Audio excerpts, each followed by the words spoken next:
So on my essay, the two main arguments that the two main concepts that the author was talking about was the first one is that corn is the root of the problem because there's so much corn being produced in the U.S. that it always ends up as high fructose corn syrup, and that's how we get a lot of like sugary stuff.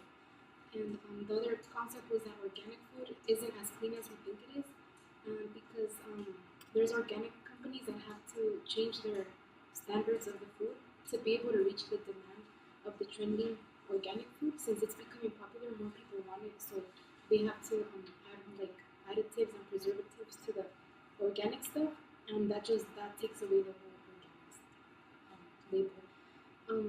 The other thing, the author is he shows to be both fair and unfair because he's he's unfair because he exposes he's just like exposing the food industry, and that's basically what his whole book is about. So I think that's unfair because he should have focused more on the other side as well. But he shows to be fair because he he admits that he doesn't eat healthy, and he also says that like as a society we're always so busy with our schedule, so it's hard for us to have a diet and be strict with what we're eating. And yeah, that's it.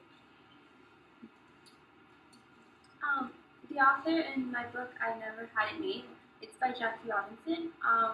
He explains the cultural, political, and socioeconomic reasoning behind racial discrimination, as well as describing, his role in civil activism and like how he was like a key figure during the civil rights movement because of his stance. He was like the person that was the first like colored player in Major League Baseball.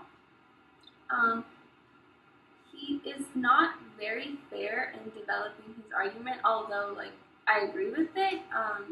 Since he does tell his story through personal experiences as a black man, so he's limiting himself through his like personal bias, because he can only tell things from his point of view. He can't get into like the mind of like a white person to tell their side of how they see things.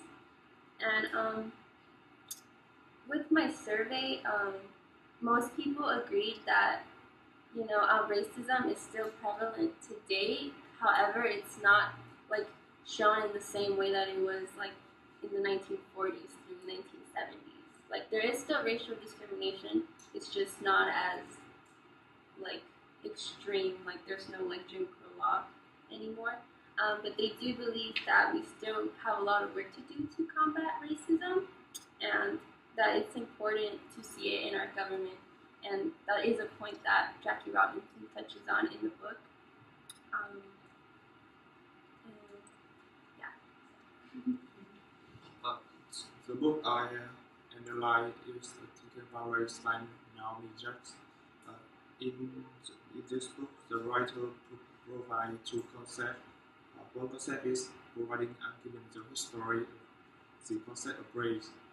The writer thinks that the concept change over time and the change depend on the historical situation in which they are used.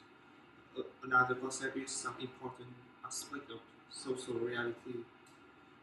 Race in the U.S. Most Americans believe that race is real, and they encourage people invested in such belief throughout American culture.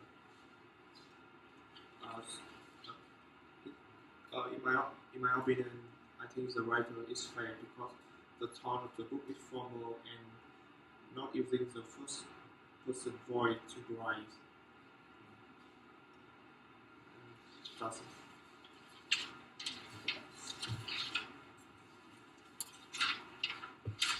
The New Jim Crow Mass Incarceration in the Age of Colorblindness is a book written by Michelle Alexander. The book focuses mainly on oppression of black people and minorities, all the way from slavery up until today's criminal justice system.